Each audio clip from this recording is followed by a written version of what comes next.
Olá pessoas! Hoje a gente vai começar um novo quadro do canal da R, que vai se chamar Clit Lit. E é exatamente isso que vocês estão imaginando. Vai ser literatura especialmente feita para o clitóris. Vamos conversar muito sobre muita literatura erótica voltada para o público feminino. Hoje, pra gente começar, eu escolhi um livro que não é exatamente voltado só para o público feminino, mas que eu acho que vai ser legal começar com ele, que é o Kama Sutra. O Kama Sutra, ele é um livro muito interessante por vários motivos. O primeiro é que ele lhe engana. Muita gente hoje em dia acha que o Kama Sutra é tipo um manual do sexo, mas quando você vai ler o texto original dele, um guia, e para aquela época específica, falando sobre os costumes e as regras de relacionamento e interação entre casais daquela região e naquela época. Ele é consideravelmente machista. Nesse sentido, ele seria mais um manual de costumes do que um manual de sexo em si. Apesar dele conter, com certeza, ilustrações de posições bem ousadas, tipo essa daqui.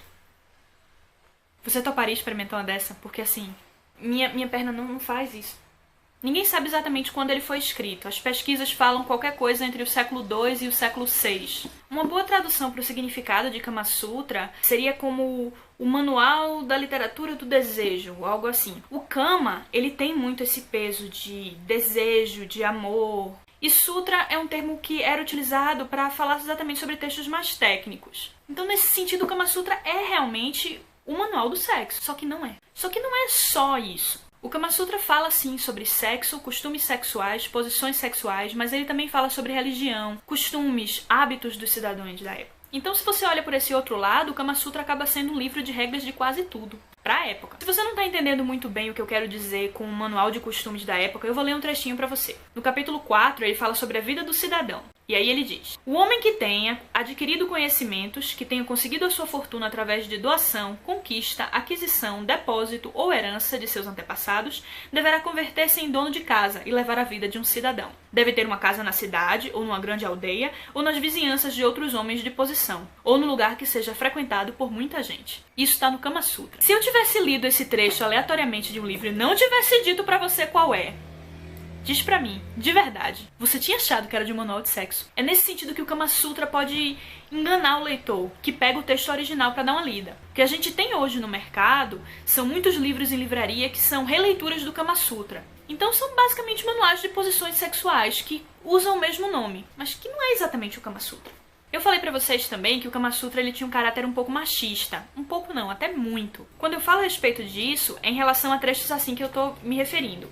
As seguintes mulheres não devem ser desfrutadas: a leprosa, a lunática, a expulsa de sua casta, a que revela segredos, a que expressa publicamente o desejo de relações sexuais, por favor, a muito branca, a muito preta, a que cheira mal, a que é parente próxima, a que é amiga, a que leva a vida de ascetismo, a esposa de um conhecido, de um amigo e do rei. Precisa dizer mais alguma coisa? Acho que não, né? E aí ele continua dizendo quais são os gêneros de amigos, quais qualidades os amigos devem possuir. Se você não acredita em mim, é só ir na livraria e pegar um exemplar. Você abre e dá uma folheada, você vai concordar. Basicamente, o Kama Sutra ele fala sobre 3 aspectos diferentes da vida, que ele chama, e eu não sei se eu tô pronunciando corretamente, tá? Mas é o Dharma, que é a questão da vida espiritual, o Artha, que é a questão da aquisição de bens materiais, e o Kama, que é a ideia de gozo dos sentidos. Mas é claro que ele também tem sexo, né, gente? Então, assim, por exemplo, o Kama Sutra define até quais são os locais corretos para beijar uma pessoa. Ele chama de locais adequados. Ele tem capítulos dedicados só a determinados toques, como o abraço, o beijo, beliscões, incisões e arranhões com as unhas, mordida, meios a serem empregados com mulheres de diferentes países, diferentes maneiras de deitar-se e dos vários tipos de congresso, que é a união sexual,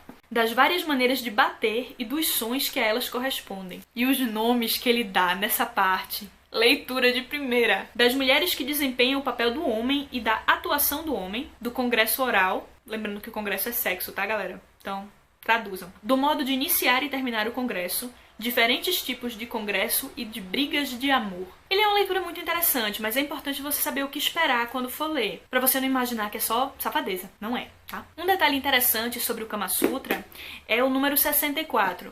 É um número que ele se repete muito em diversas passagens diferentes, e eu até brinco com a galera por causa disso e digo que o 64 ele acaba sendo um número com peso sexual maior do que o 69, que tem toda a brincadeira da posição sexual. O 64 aparece de diferentes modos. Ele aparece na contagem dos parágrafos, porque são 64 parágrafos no texto original. Tem o que eles chamam das 64 artes. A parte específica que fala sobre a união sexual. Ela é dividida em 64 tópicos. É uma curiosidade que eu achei bem interessante, assim, a repetição grande desse número ao longo da obra. Você que começou a ver esse vídeo pensando, eita, vou aprender um bocado de posição sexual, eu sinto muito. Eu também fui enganada quando eu li pela primeira vez, eu achava que ia ser uma coisa bem diferente do que é. Bobagem minha, né? Inocência minha, até por causa da época mesmo. Mas é legal, vale a pena dar uma olhada, dar uma conferida. Serve como um acréscimo cultural, de qualquer modo. As ilustrações, os nomes que eles dão pras coisas. Só não vai esperando livro de safadeza, tá? Se você quiser um livro de safadeza, tem um que eu ouvi falar que é muito bom, acho que é 23 Noites de Prazer. Chuchu.